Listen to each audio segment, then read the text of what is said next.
This is Wamphray Parish Church in Annandale, Dumfries and Galloway.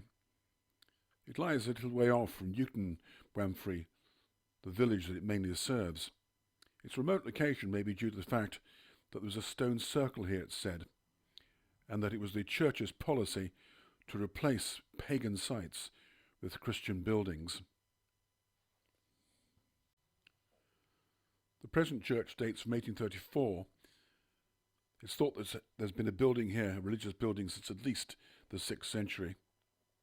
Just down the lane is the old watermill, and across the other side of the glen, from about 1100 AD, there was a motte and bailey castle. Only the motte now survives. Above the entrance door on the south gable end of the church, there's a highly ornate carved stone. This is probably part of the shaft of a cross, originally from a chapel further up the glen. It dates, it seems, from around about 950 AD and seems to be Anglo-Scandinavian.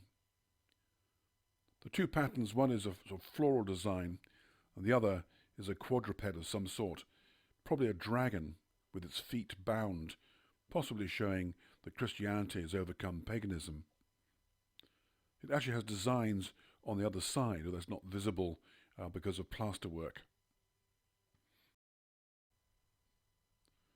The churchyard has a considerable number of gravestones. Amongst the most prominent is a pillar-shaped one to William Carruthers of Milne. The Rogersons of Moncrief and Wamphray have a burial enclosure or mausoleum here. The uncle to Dr John Rogerson had become a doctor, personal physician, to the Tsar Peter III and his Empress Elizabeth. He suggested a similar career path to Dr John Rogerson, who in time became the personal physician to Catherine the Great of Russia and to the Tsars Paul I and Alexander I.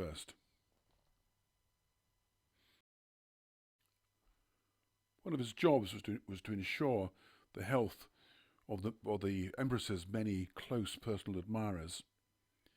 He was able to treat other members of the aristocracy, but could only take gifts. However, he was able to convert these gifts into gold, and through a relative he was able to send back the gold to Scotland, hidden in bags of corn.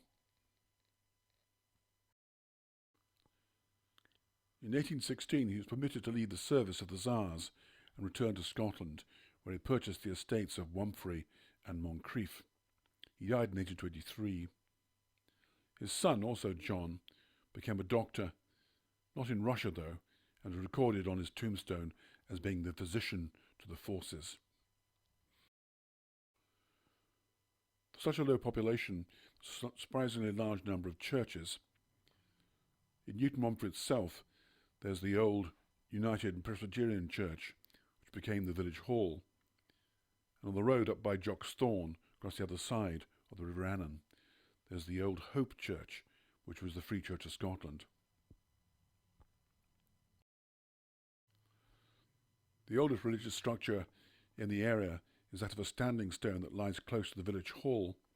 This probably dates from about 2500 BC. It may have been part of a stone circle, probably destroyed by the Romans when they built their Annandale Road right beside it.